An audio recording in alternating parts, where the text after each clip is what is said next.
So a little bit about myself. I started off in finance and accounting, and again, if you've heard me talk before, you've heard this, but I basically tried to figure out how to do my job because I hated it so much. And I did that for about 2 years until I realized that I was in the wrong field. And I moved in to more of an IT kind of field like this, but I support finance and accounting. And I've got that background so I can talk on both sides. So I don't have any training, any formal training in Java or Groovy or .NET or even ESSBASE or planning. It's all self-taught. So I'm sure that there are a few people in here that probably know far more than me about Java and probably about Groovy. If there's anything that I say that's inaccurate, you're more than welcome to correct me for the sake of everybody in here trying to learn this stuff. If you want to get a hold of me, I run the Into Hyperion blog, if you've ever used that, and some of the younger people probably didn't know it existed, but a lot of the people that have been in the space for 5 or more years use the ribbon, the Into Hyperion ribbon that was used to use the ESSBASE add-in and the ribbon bar, so that was all me. You can also sign up at Into Hyperion, or you can follow the group on LinkedIn. And I don't market it, I don't put anything from here on or anything like that. It's all just when I post a new article, you guys get notified. So if you're curious and you want to stay up to speed on what I post, you're more than welcome to sign up at one of those places.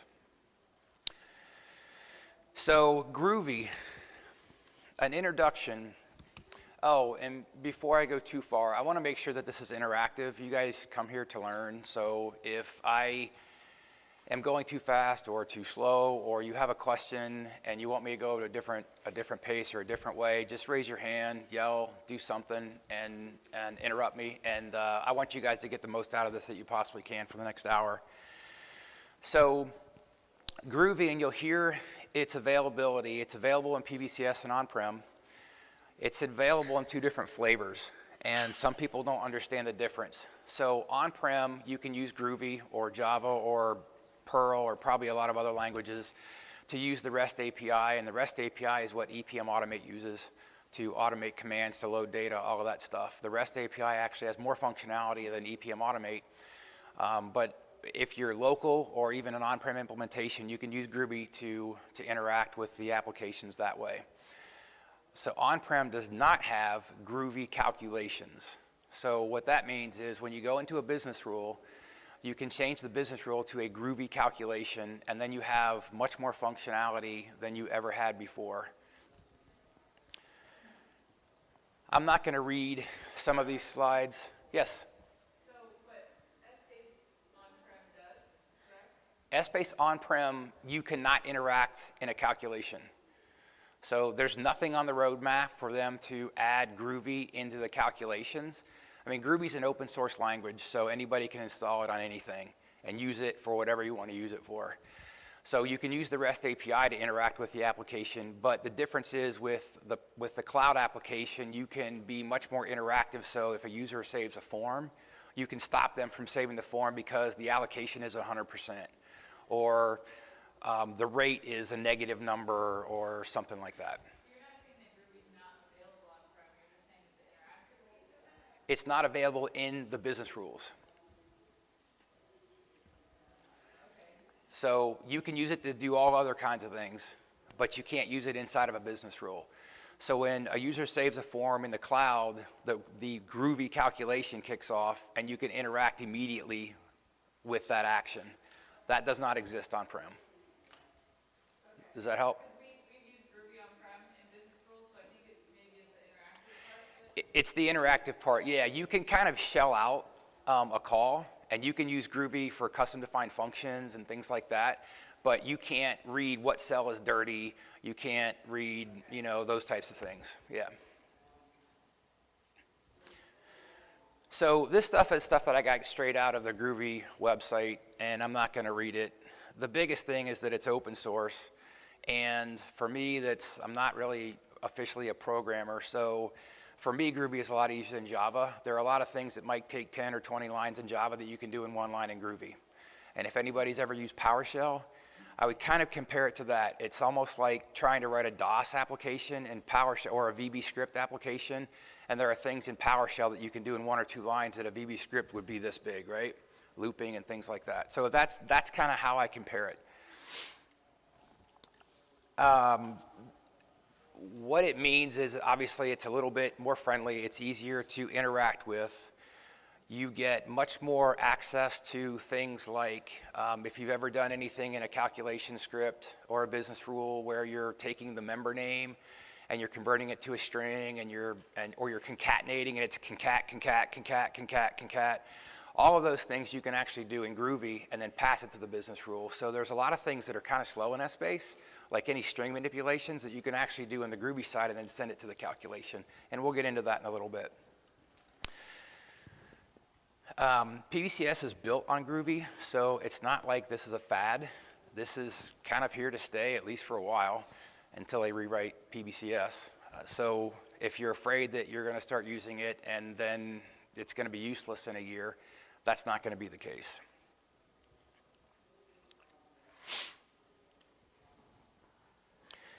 So there are some huge benefits to this, and I don't know, was anybody in the presentation that I did a couple hours ago?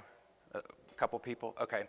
So some of this will be a little bit reiterative, but there's huge performance increases. You can do input validation.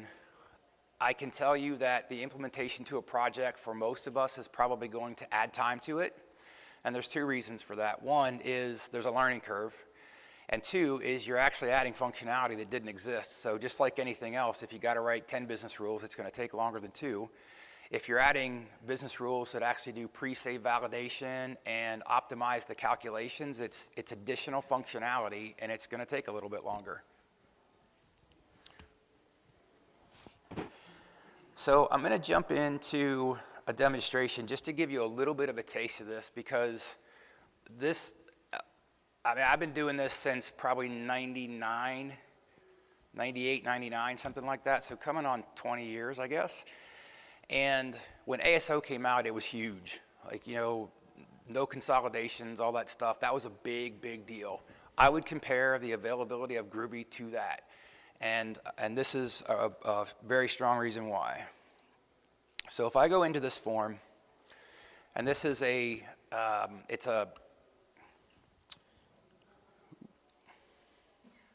me change my POV. So this form, wrong form, sorry.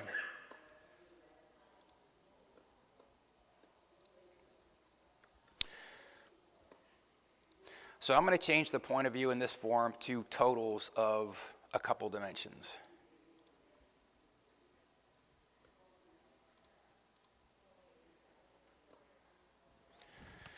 So there are about 35,000 vendors in this application. So 35,000 rows in this form. It's suppressed, so obviously we don't see all of them. Just a nugget. The red cells indicate that they were overrides to seeded values in this application. So the fact that I can enter data at total order method, I have to push that data down. So it's kind of a top-down adjustment phase in this case.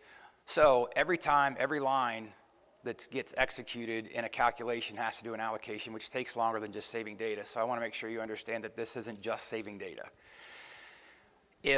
Typically what would happen on a form like this is you would do at relative of the vendor, the ones in the rows, and you would run the calculation. So even if you only change one row and you did a save, it would do the allocation for every one of these vendors. And if you had 500 vendors or 1,000 vendors on this page, you're doing 999 more than what you need if you only change one line.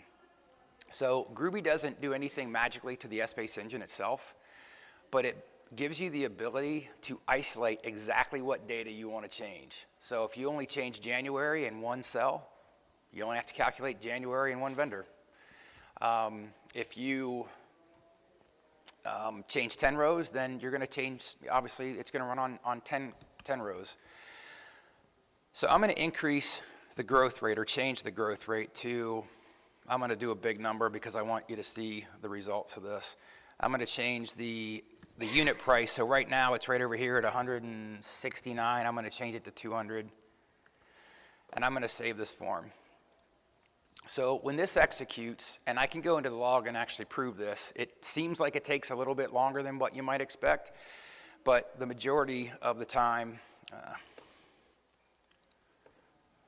let me change the order method here.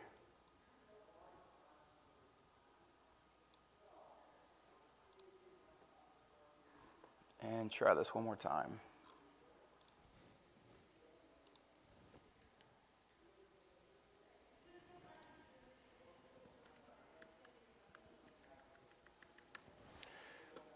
All right, so we'll save this, and it'll execute.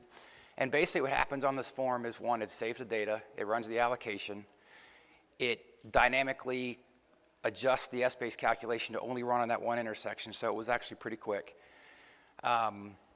Then it dynamically uses the intersections that change to do the data push, so the smart push. Then I use Groovy to pull data from the reporting ASO cube for this application, so the channel, it's got channel, material, group, and company, all the dimensions up there that aren't in the consolidated P&L. So I retrieve it from the top, and then I submit it basically to the P&L. So this is literally real-time reporting, which we've never had that ability before. So there's no consolidation of the BSO application, nothing. So if I go into a spreadsheet, and so this is RGP, this would be the ASO application that's connected to that form. So if I refresh this, you'll see data change.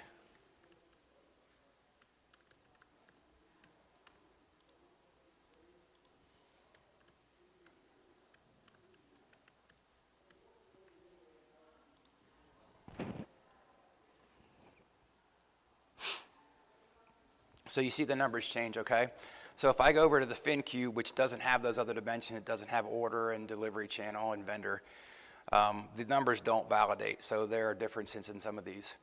When I go over to the fin, which is the BSO cube, and I hit refresh, the numbers update. When I go to RFin and I hit refresh, so I update those retrieves. If I go over to the validation, they're all valid. So I literally changed one intersection at a very detailed level of the product, the gross profit model, and effectively consolidated that and pushed that to the P&L cube, so anybody can go look at the P&L cube and get an immediately consolidated number. So if you think about that on a workforce application, let's say I go in and I change one person from union to non-union. I hit save, I can immediately go over to the financial planning application and get my impacted results. No consolidations, nothing runs at night, users don't have to wait. Like and it runs in under a second. So it's incredible what we have the power to do now. Again, it doesn't change the ESSBASE calculation at all. All it does is say, I'm going to change the fix instead of doing I descendants, or at relative, I mean. And it changes that, and it loops through the cells in that form, and it says I only changed 3 rows. So it basically dynamically generates the fix statement for those 3 vendors and the months that you changed, and then runs that calculation. Does that make sense? I want more people to be jumping around. You want to see the code? I'll show you the code. I will show you the code. I'm not going to keep that to myself. I'll get there in just a second. So let me talk about a few other things. The one other thing I wanted to show you is the pre-input validation. So the traffic lighting that you can do is really up to whatever you want it to do. But there's also pre-save validation, which you'll date yourself if you ever use JavaScript and on-prem before SmartView, where you could actually stop a submission of a form. We have that ability basically now, and it converts to SmartView. So if I go into this phasing adjustments, this gives me the ability, after I do an override, to smooth out my units or whatever I select, whatever account I select over the months. So you'll notice that I've got like 243 units in January over here. If I want to override that and I want to increase it by 20 and then decrease this one by 18, let's say, in this use case, they didn't want anybody to be able to change the net number, so it has to be an impact of 0. So if I click save, it's going to come back and it's going to say that there were validation errors. So this is different than what you're used to, where the form saves and a business rule checks some stuff, and then you use the @return to tell the person that they need to fix it. So the data never gets submitted to ESSBASE or planning. So there's nothing to fix in the application. It stopped them from doing anything wrong at this point. So when you look at this, if you put your cursor over it, it highlights anything, and you can pick the color. I chose red, and you can pick the tooltip. So the tooltip right here tells you, and it's hard to read, but it basically says you have a net of +2, and that can't happen. So if I go in and change that and make this a -20 and save it, it'll save. And again, when this saves, it does all the synchronization, and I can go over to that spreadsheet that I had and look at the P&L cube and actually see the impact of this, which would be pennies probably, but it's that quick. So real-time reporting. You know, the other thing in here that we have forced is if I want to reduce this by 500 units, and I'm just giving you ideas here. When I save this, it's also going to block me because the number of units that are in that month is 263, and it's telling me that I can't have negative units. I can't sell minus cases of whatever, right? Now, real world, you might have accruals, or you might want to let somebody do that, but again, just an example.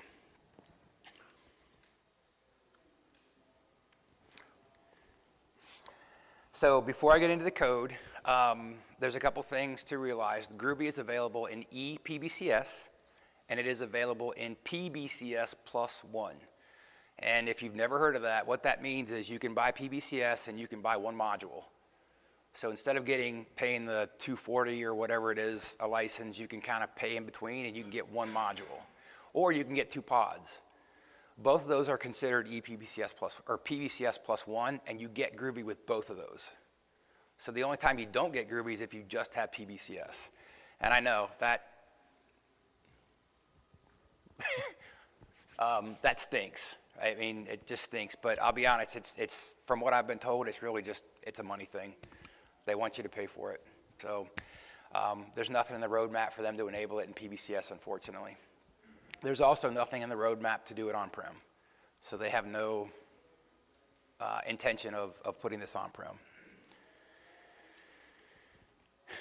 And I've talked about some of these, but I'll cover them again. So the proactive user input validation, and to me this is huge, and the client that I just came from, they had a situation where people were going into the workforce module and they were saying that the person was an hourly person, and then they were putting in a salary. And the calculation said if you're hourly, use the hourly rate. If you're salaried, use the annual salary number that you put in. So people were changing those or fat fingering it. So they put an hour, then they put a salary rate, and there was never anything in the budget for that person. So that's a huge miss. So their budget was low. So you can do validations like if you're going to make it an hourly, you got to make sure that they have an hourly rate. Otherwise, it doesn't let them save it. So the impact to the users is huge too. It's not just a nice to have. I mean, it does make a big impact. So like we talked about the proactive proactive data validation, the selective data synchronizations, and that's where basically you loop through the rows like I showed you, and it only picks up the rows that have changed in the columns. The selective business logic. You also have access to a ton of Java functions, not all of them, because I've come across some that don't work. But you have the ability to do all kinds of things with Groovy and Java that you never had access to do before. And you have math, you have string functions, you have replace functions, and there's all kinds of stuff that I'm learning because I don't have a Groovy or a Java background. There's all kinds of things that I'm learning that you can do that I never even knew were possible. So tons of opportunities. You got the real-time consolidated reporting, which I talked about. So check this out for those of you who have done this a while. Who in here would have ever imagined that you would use ESSBASE and never write an ESSBASE calculation? Anybody ever think of that? Maybe? Yeah, one. So think about this. You can put all your forms on top of an ASO application, and you can do all your logic in Groovy. You eliminate the data push. You eliminate consolidations altogether. Holy crap. I never not that I think about it when I go to bed at night, but I never would have thought that I would build an ESSBASE application or a planning application and not use business rules or effectively not use calculations, not use I-descendants and fixed statements and all that type of stuff. But we actually have a client that we did that, and we built everything in Groovy, and it sits on top of ASO. So currency exchange rates, the whole gamut, all inside of ASO. So I think that's crazy. The traffic lighting, you have complete control over colors, how it's traffic lighted, so it's not just the validation stuff that they have in the forms. It goes way beyond that. The custom user error, so you can create an object where you can have multiple languages, so you can have an error in 10 languages, so whatever the person who, however they're signed in with whatever their locale is, it'll use that language. And then the custom logging, and I'll show you some of the logs. So basically in the log, there's nothing. If you write a Groovy calculation and run it, there's nothing in the log. It's up to you as to what you want to put. So you can put, hey, I started the push this time, the push finished at this time, the ESSBASE calculation finished at this time. It was Jane that ran the calculation. Here's the time that she ran. I mean, anything that you want to put in there, you can put in there. And then if you use strategic modeling, the old or the new HSF in the cloud, which I never have, but there's all kinds of interactions. So you can actually update HSF and it'll automatically push to planning and vice versa. So I think if I ever implemented HSF, that would be a huge, or strategic modeling, sorry, that would be a huge thing. So we talked about the performance improvements, and this is just kind of a benchmark. This is just a benchmark. The client that I implemented this at, here's kind of what it was pre and post Groovy. So 26 seconds on the calculation went down to 0.3 seconds. 1 second on the smart push from 15 seconds. And then the consolidation to do the push, to do the X writes, was 83 seconds, so a minute and a half every time somebody saved the form, and that's down to 0.2 seconds. So it was really the difference between success and failure at this client. You can also do loops, so you can query metadata. So I can say for every company, I want to run an execution, a data map, or whatever. So the global consolidations that you typically run at night or midday to catch currency rate changes and anything where a business rule might have failed on the form, that went from 663 seconds, which if my math is right, divided by 60, it's 6-7 minutes, right? And it went down to 12 seconds. So the full effectively the consolidation and the push for everything takes 12 seconds. And I always get the question, and I mentioned this a little bit earlier, it does depend on the number of rows that you pick. So if you updated every row on the form, it's going to be really no different than doing at relative. But how many times does a user go in and change every single row? It's probably not that often, especially in workforce where they're tweaking people and adding people. So the one thing that doesn't change on this grid is the push to the fin model. So the effectively removing the consolidation, we're doing that at a high level, whether you change one vendor or all the vendors, because you're doing total vendor. So it makes no difference if you change 1,000 of them or one of them. So the 0.2 seconds that we saw is going to be 0.2 seconds whether you change every single vendor or one vendor. And if you haven't kind of come to this conclusion, who should consider Groovy?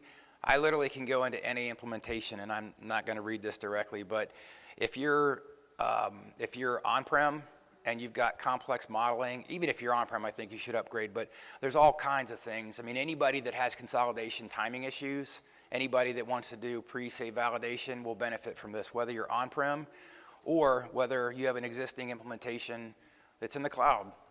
If you start using Groovy, you're going to get significant savings on a lot of this stuff.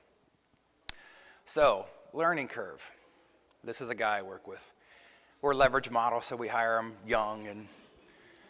And what I would say is, again, I'm not a programmer by trade. I mean, I've learned it because it's helped me be productive and solve solutions that, or solve problems for the things that I've come across. So anybody that has some vision, has some creativity, that can understand the business to be able to have some foresight as to what they're going to encounter, like the issue with if you change the person from salary to hourly, hey, what if they don't change the rate?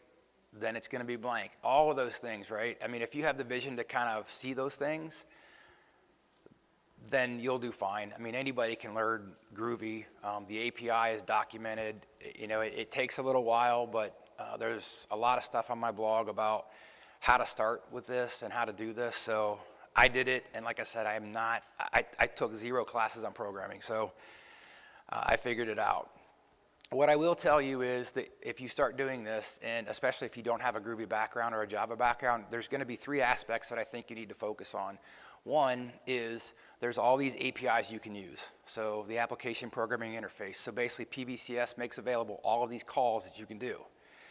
Then there's the knowledge around Groovy, right? And then how those work together. So I knew nothing about Groovy. I could look at the API and I could understand what they do and kind of how I had to use it, but I would come across things like they would be documented to say get POV, and I would see an example from a coworker that just had POV. And I'd say, why didn't you do get POV? Because get POV doesn't work, but POV works. How did you do that? And they'd say, well, that's Groovy. I mean, if you know how Groovy works, then you know that's an object and you don't need to use get if you don't put the parentheses at the end. Like, hell, I don't know that. How do you know that? I don't know. How did you learn that? And I'm like, well, it's Groovy. If you knew Groovy, you'd know that. And I'm like, well, I don't know Groovy. So there's a lot of things like that. So if you start using this and get stuck, try to figure out, is it the API that you don't understand, or is it Groovy and using the API that you don't understand? And most likely, it's going to be the Groovy side of it.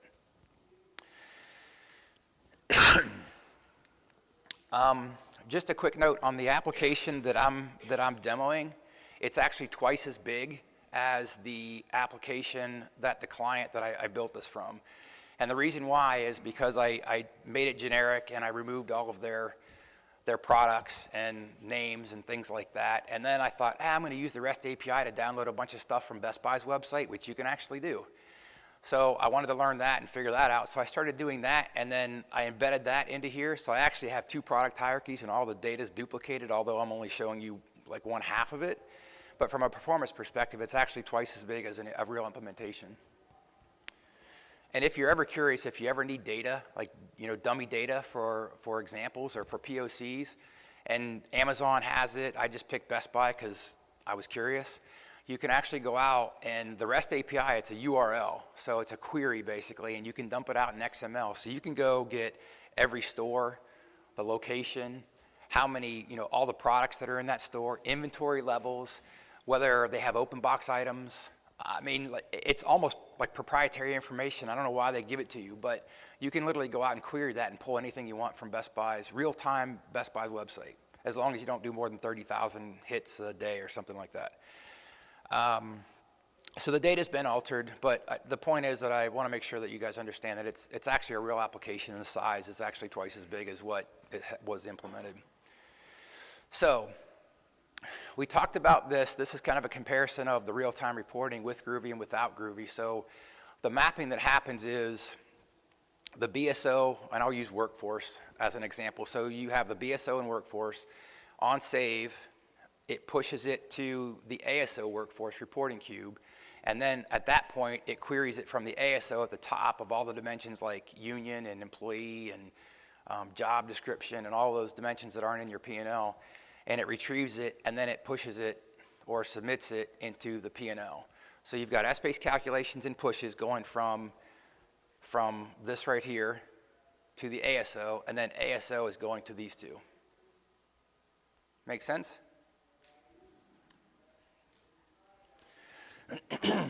The other aspect of what I talked about was the grids, and I'm going to skip this slide because we've kind of talked about some of this, and I know that you want to get into some of the calculations. So I am going to. I thought I had a slide with this, but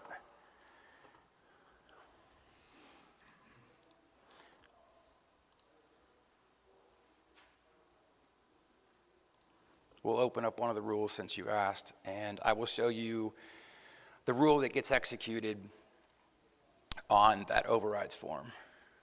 And there's actually 2 of them that we'll walk through.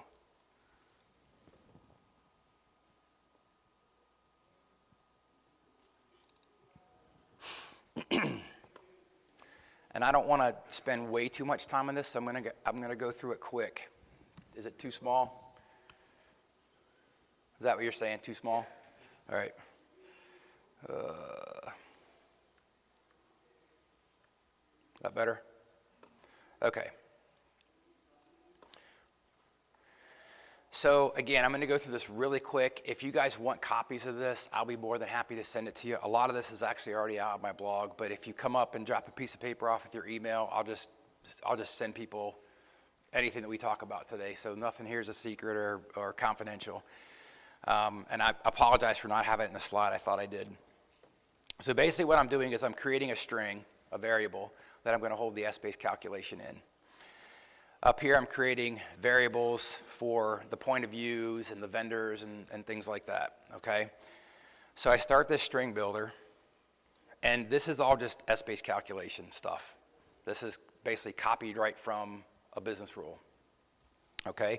So I'm starting and I'm creating some variables here. Again, ESSBASE, this is just ESSBASE stuff.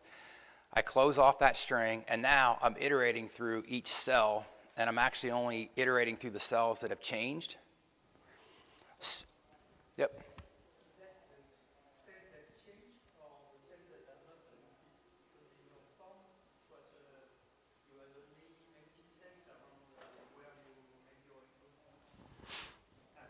I'm sorry. Cells that changed. Yeah, it's only the cells that changed. Yep. So basically what happens is I'm looping through all the cells that changed, and I'm creating a variable that has a delimited list of the vendors, which is exactly what you would use if you were going to write a hard-coded ESSBASE calculation for those 3 vendors, right? That's all this is doing. So I'm basically taking a business rule that I already created that I know works, and I've removed the I don't know why I keep saying I descendants, the at relative, and I've replaced it with the variables that are pulling from the point of view and from the rows. Nothing special about that. I mean, like I said, this doesn't make ESSBASE faster. It doesn't make the engine any faster. You're just isolating, dynamically generating an ESSBASE calculation on the fly so that you're only calculating what you need. That's really it. And if anybody doesn't understand that or has a question, you're more than welcome to ask me now, but I don't want to make it complicated because it's literally that simple.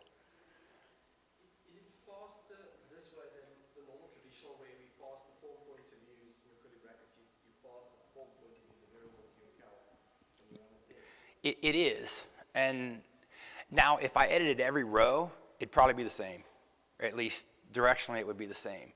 But when you do that, you're saying you're doing all the rows. That's the problem, because there's a thing called members, and it never works. You can pass single point of view members to the calculation, but as soon as you have your point of pass your row, right, to it. Rows and columns. So you can even do it with the columns too. If you only change 2 months, only calculate the 2 months. Yep.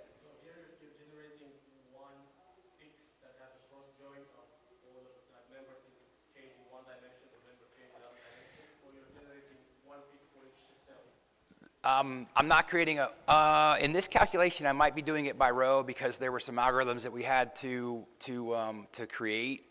But in general, if you were going to use I descendants, I wouldn't create one for each separate row. I would just, instead of the I descendants, I would just have vendor 1, vendor 2, vendor 3, vendor 4. That's it. So again, all I'm doing is I'm just getting the point of views to pass to the business rule. So when I look at the business rule, here's my fixed statement. I've got my scenario, my company, my year, my months. This header is actually the vendors. So that's the delimited list of vendors. Yep. If you have the sparse dimension in the rows, did you see the impact? Or if you see the dense dimension in the row, did you see the impact? On the calculation performance, or? Yeah. Because you're using Groovy, right? You're selecting within certain cells. Yeah, I don't. The refresh of the form might change a little bit depending on your dense sparse settings, but I don't think the calculation would change a whole lot. Well, the performance of the calculation. I don't think it would. I mean, it wouldn't change any more than it would if you did it the traditional way. True. Yeah. The improvement you'll not see, right, if it's a dense. Oh, if you're filtering on dense. So, yes, I mean, minimal, right? Like months, period, is dense usually. Yeah. So, yes, you wouldn't see a difference, but you will see a difference on the data push, on the smart push.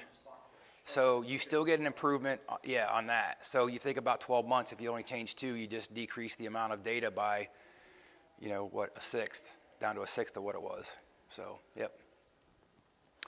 So again, the rest of this is just an ESSBASE calc. All I'm doing is replacing what you would have as the at relative and the point of view, and I'm just replacing the variables that I created by looping through the cells to figure out which one's changed. So very simple. And this one actually is the first one I did, and this probably makes the most impact originally by, you know, skinning that down and only calculating the specific rows. So this right here is one of the easiest things you'll do. Yes, sir?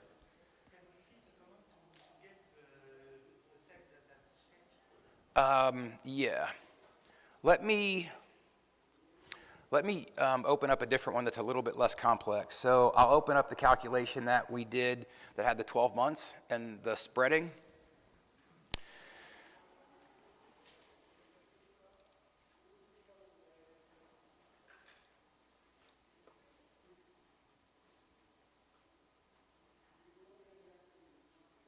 So it's this right here.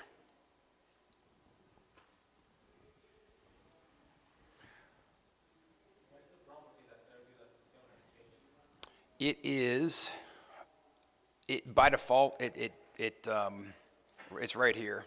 So you could do it a couple different ways. I actually don't like this way. This was earlier when I was learning, but you can actually say if the cell equals data, like dot data changed or something, and I'll give a better example when I get into a calc. But yeah, it's right here. So if you don't have anything here, then you're not iterating through, or you're iterating through everything.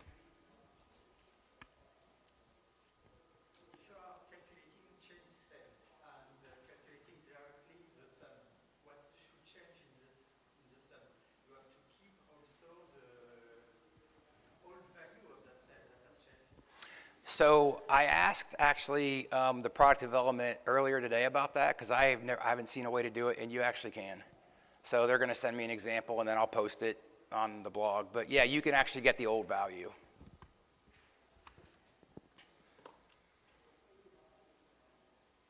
Is there any settings that we need to invoke the Groovy, or it comes with a lot? It's there, yeah. You literally change this to edit, and then you go over here to the right, and you change calculation to Groovy. Yep. So at the end of this, after I build all of this logic, at the end of this, I'm just returning that string. And then the ESSBASE calculation executes. So I'm just dynamically generating a string that's a valid ESSBASE calculation and then returning it. Nothing crazy. And then you link this calc script back to the root? Yeah, so on save, it executes. Yep. Yep. Like I said, this one is about as simple as you can possibly get. You just take what you did in a business rule and you put the parameters in it. So, and let me show you something a little bit simpler on the looping that I think will help.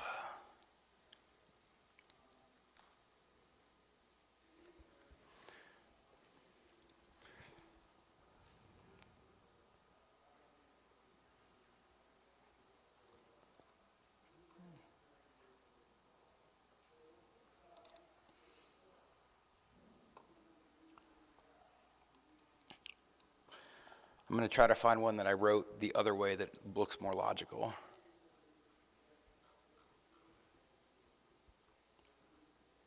Here. It was harder to see in the other screen, but I'm basically saying looping through all the cells where the cell is edited. Okay? And this is the way I prefer to write it because it's more readable when I look at it. So again, if you take this out, it's going to loop through every cell. You basically try to write on vendors, so if there's 10 vendors, what you basically do is you're not passing it one to the script, you're creating an array of the vendors. You're passing that. There's a couple ways you can do it. So this, I'm adding this to an array or a list or a collection in Groovy. And then, yeah, further down, actually right here, I'm actually splitting that out and doing it comma delimited with quotes around each one, so it, so if there's a space or it's only a number or, whatever. Good practice to put quotes around your member names and your strings and your calculations. Yep. Good question. So what I have done, and I've probably commented a lot of this out, anytime you put a print line, PRINTLN, you can just put whatever you want. And you can use how many cells got edited, like this vendor list. So if I go over, let me see if I have one that I can show you.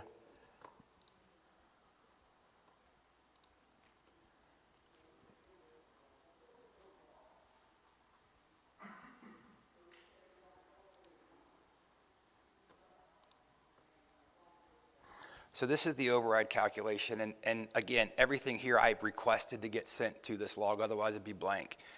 So if you scroll down through here, these are the calculations. This is the calculations actually getting sent to the ESSBASE script, and that's really all I sent to this one. Let me find a different one. I have a screenshot of one in a slide. I'll show you. It's better, and we won't waste any time digging around. So we talked about the validations, we talked about the traffic lighting, and again, the traffic lighting, you can do whatever you want. So I've put stuff in here where I actually said if there's a threshold, so if I put in a rate that's above 30%, rather than saying you can't enter that, you force the person to put in a cell note and explain it. Now, they could, put nothing into the cell note, right? You can't force that, but basically if you're gonna go above or below a certain threshold, you're gonna have to put a comment in. And then it'll save. So if it's above the threshold and there's a comment there, it'll save. So even things like that, the possibilities are endless. They really are. So if you change a value to a pound missing, and if you try to push it to the ASO, does it do anything? It does not, but I have an example of how to get around that. So we have 15 minutes left, right, Mr. Moderator? All right. So we've talked about the traffic lighting. I'm not going to jump into a bunch of detail on that, but the code to do that is in here. I've got a screenshot of that. It's very simple. You're just checking one cell to another, or is it above a number, or whatever. You could actually even pull in you could query and say if the member has a UDA of allow bigger number, then if it has the bigger number, let it go. If it doesn't have that UDA and it has a bigger number, then block it from being saved. Those are the types of things you can do. And again, I'm just throwing stuff out just to give you some ideas of how open this is. The dynamic ESSBASE calcs, this is what we were talking about, and this kind of lays out what what I was describing, whereas without Groovy, you're taking all the rows and all the columns. With Groovy, you're only taking over here in the green, so you're only taking the cells that relate to the columns and rows that have been changed. Here is, so I do have a sample calculation. It was just further along than what I thought. So here's an example. So right here is the grid iterator, and it goes through the edited cells. Then it loops through, and in this case, in this example, I basically create a periods and a products variable, and then I'm putting any period or product that's changed, so I'm creating that list of what I need to do the push in the calculations. And then an example fixed statement where I'm actually using, the comma delimited string with the quotes around each member. Data maps. Data maps, smart pushes, they're all kind of the same thing. So you can actually execute those in Groovy, and here's an example, and I'm not going to specifically go through one example where I go through and save, because you guys have all seen it 2 or 3 times already. But this is an example. I'm doing the same thing up here. I'm getting the point of views, right? I'm looping through and getting the vendors that changed. And then down here is where I'm actually passing the parameters that you would in a smart push, the overrides. And people have asked me, would you rather have a smart push on a form or would you rather use a data map? Because the data maps, you have to define everything. And then a smart push, you would only define the things that you want to override. So theoretically, I'd only have to pass, in this case, vendor and month, because those are the only two things that are going to be changed based on looping through the edited cells. I personally like to do the data maps because I like to see it in here. I like to actually see in one place what point of view I'm actually pushing. And my fear is, especially when I go to clients, if they see a smart push on a form that's set to never run, they might think it's not needed and delete it, and then this wouldn't work. So I've always been kind of hesitant to do that. So I try to use smart or data maps as much as I can. So the grid builders are the piece that we talked about where I'm retrieving from the ASO and then submitting to another ASO or a BSO. These are probably the most complicated thing that you will deal with, and everything that I've done from a validation perspective or a testing perspective, I've put comments inside of the calculations and I send them out. So if it's breaking, it'll tell you what line it broke at in the log. I'll send got to 1, got to 2, got to 3, and there are things that you can push out to those logs to debug it, but there's no stepping through it. The grid builders, I think, are probably the most difficult part because you think you have a point of view, and how many people in here have been testing an ESSBASE calculation and spent 4 hours and they're like, it's not working, and then you realize you have the wrong point of view? I think everybody in here has probably done that. It's the same concept with this. So you can loop through the grid and spit that out to the log. So when I have something where I think it should work, it's not erroring, it's just the data's not getting to where I think it should get to. I loop through the cells in the grid builder and I push out the from, and the data's there, so I know that the data is right on the source. I got the right point of view, and then I do the same thing when I submit it. I loop through that grid to make sure that that one has the data, and every time that I've come across an issue, it's because my point of view was wrong. I was using a point of view from a header instead of a hard-coded value of like input for the source or something. So basically, to answer your question, you just loop through and you write out to the log. And I write it out as a delimited string. So I actually have something, and I just copy it and I paste it into Excel, and I basically get my smart view retrieve, right? I get the headers, the POV, and then the headers and the rows and the numbers, and they're all delimited. So when you paste it into Excel, it parses it out, and you can look at it just like you would if you created a smart view. And that's been very helpful for me.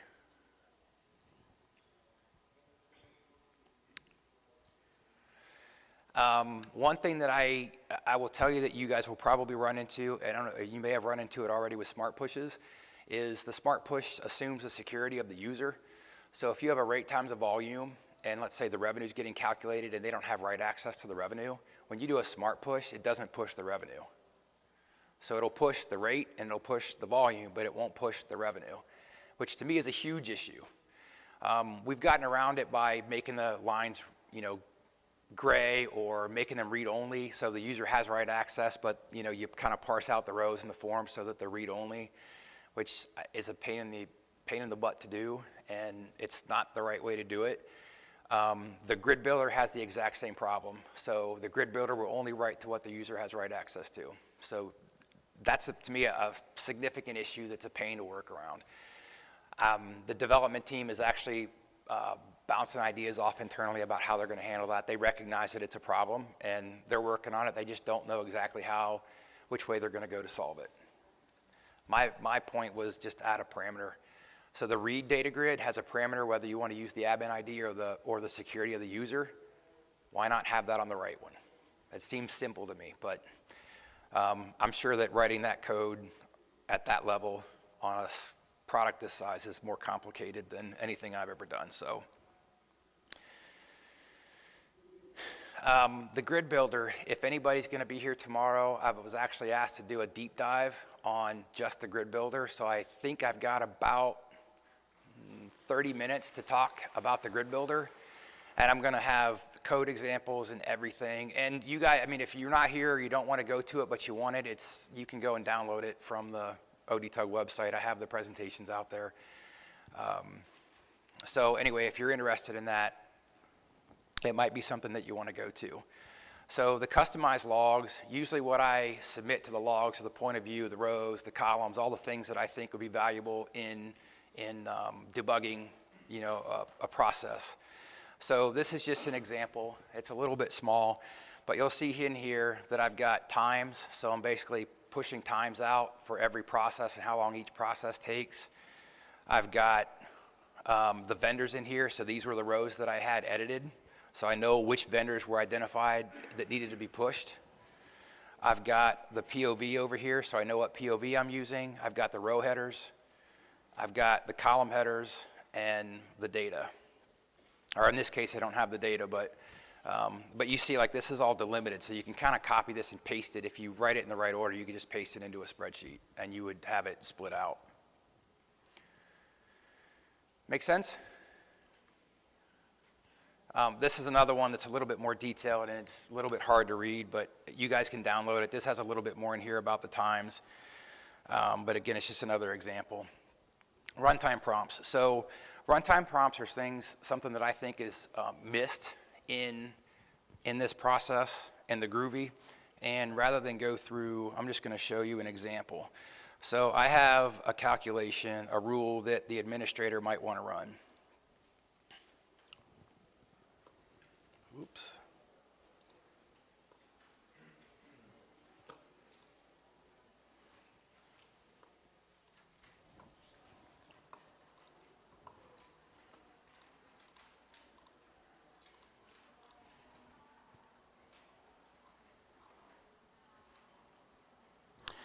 So this process is a global process that does the currency, it does the data pushes and all of that kind of stuff. So when I execute this, it actually comes up and asks me, do you want to do the push of the data from RGP to FIN? So if there's no reason to do the currency conversion, it's already been pushed. So this is the longest aspect of it, but it gives the admin the ability to either select they want to do it or they don't want to do it, right?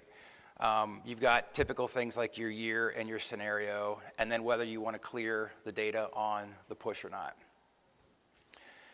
And if you think about this, on all the forms that I've done for this client, I actually have a very simple Groovy script that says if nothing's been edited on the cell, just prompt the user that they haven't changed anything and then exit.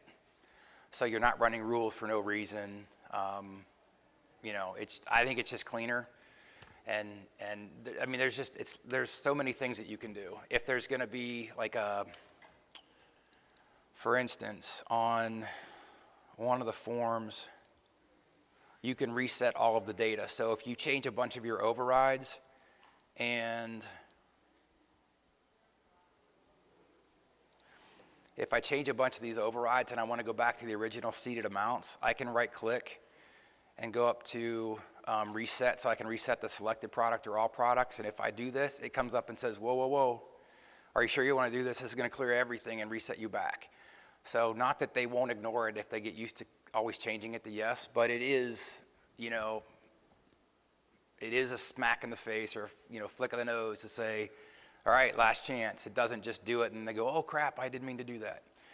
So there's all kinds of things like that you can do with runtime prompts now. Like I said, cancel calculations, warn people of things. There's tons of stuff. There's all types of validations. If you need a phone number, you can make sure it's formatted as a phone number. And if it doesn't have 9 digits for the US, then it doesn't allow you to continue. So tons of stuff that you can do. This is an example of the runtime prompt. So this is the one of the admin. So I'm asking, do you want to push? Do you want to clear?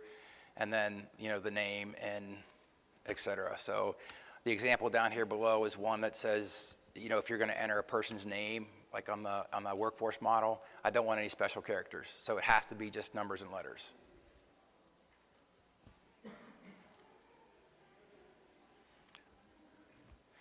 We've talked about the form validation. We've gone through examples of that, so I don't think there's anything more that we would need to go through there. There's some screenshots of some of the examples that we went through, and there's code in there as examples as well. So if you download it, you'll have that. So there's more, but we've talked about some of this. Localized messages, querying metadata. That's actually been a huge nice to have to be able to query the metadata. Should it be? Is it a product that should have a currency conversion? Is it like just all kinds of things that I've actually used that for? Smart. Any limitations on the properties Not that I've run into yet. So if you say I want the member properties, it returns a map, and it's got everything that you get like an LCM. Smart list integration. This is another really cool thing. So in PBCS, you can have a smart list connected to a dimension. So if you want to do a transfer from A to B, you can have a smart list to say I want to go from wherever my point of view is to B. And if B is the same as A, I don't want to do anything, so you could stop that from happening. But you can get the string, you can get the numeric value that the POV represents. So, you know, before this, you would just get the ESSBASE value, right? The numeric value that however many you added, right? But now you can actually get the string. So if you're doing a calculation where you're copying from member A to member B, you actually have the member name, which is actually kind of nice. So on our transfers, we actually did that in the workforce model. So you can't fat finger it, you can't type it in wrong. That's a nice thing. The clearing the ASO, which somebody mentioned, and again, that example is in the demonstration that I'm going to do tomorrow. So you can download that presentation, but yes, you can clear an ASO cube. And the specific example that I have is when you're right-clicking and you're deleting an employee, like a to be hired, and then you do the ASO push, it doesn't push anything because the block's gone. So I have an example about how to clear out the data on the ASO side for that.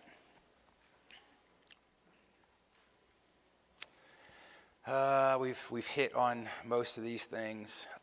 Growing pains, there are still some issues with it. It's better than it was 6-8 months ago. It was released in June of last year, so it's been out a year now, I guess. And it's actually pretty stable. The biggest thing for me is just the issue with the validations of not working in SmartView. That's the biggest one that I run across that's kind of a pain in the butt. The Groovy documentation, you will find that there are methods out there that they say you have access to that you don't. So if you ever are trying to use a method like the one, like get substitution variable, or not substitution variable, get a subvar. There's a parameter or a method out there to get the substitution variable for current month, and you know all those things that you typically get, it doesn't work. And I spent 2 days trying to get it to work, and then development finally came back and said, yeah, that shouldn't be in the documentation. You don't have access to that. We haven't exposed that one to you. Like, that one's a pretty important one to expose, but so if you ever run into that, that might be something you want to do before you spin your wheels, is to open up a ticket and see if you even have access to it. I have a thing in here about working with support. We all know the challenges of working with Oracle, and it's up to you to get an answer from Oracle. I've worked with a lot of different reps, and I've kind of consolidated a list of things of how to get answers. And I'm not promising that it'll work, but the squeaky wheel gets the grease, right? So call them every day, escalate to a duty manager, escalate it to the US. I mean, there's all kinds of things, and here's some helpful things that might help you get something a little bit quicker. There's some information here, and I've hit on most of these. Undocumented fines. If you know anything about Groovy or Java, you like to run things with a closable tag at the end of it, and I'm still kind of understanding what that actually means, but if you ever use the grid builder, use with closable at the end because it basically releases the memory right away. And if you start using a ton of grid builders, then you're going to consume a bunch of memory that's just wasted. Resources, this is a list of places that I go to frequently, but there's hundreds of others that I've gone to that I found in Google. I've got a whole bunch of articles from like just creating a calculation to the grid builders and everything else. I have probably 20 or 30 in my head in a list that I want to do to share how I've done some of this stuff. So the development team actually, so this is pretty cool. The development team actually told me to send anything I post to them and they'll make sure it's right because they're sending everybody to my website to learn. So if there's any validity in what I have out there, it's actually going through development most of the time. So hopefully it's valuable to you guys. So that's it. Again, fill out your survey on your way out, and if you go to intohyperion.com, that's where all of this stuff is. I'll post this when it's available, so I'm recording it, and I'll produce that, and I'll stick that out there if you want to listen to it again, or if somebody that wasn't here, if you want them to listen to it, it'll be available. I'll post all my presentations out on Into Hyperion as well, even though you'll be able to get them through the ODTUG site. So that's it. Like I said, we are 3 minutes late, so I think we're okay. If you guys have any questions, you can ask them now, or you can come up here and one-on-one. I have nowhere to be until, 7 o'clock is when the thing is tonight? 6:30? Thank you. I would have missed it. So like I said, we can go out in the hall and I can answer any questions you guys have or show you something, whatever. So hopefully it was valuable, and thank you for attending.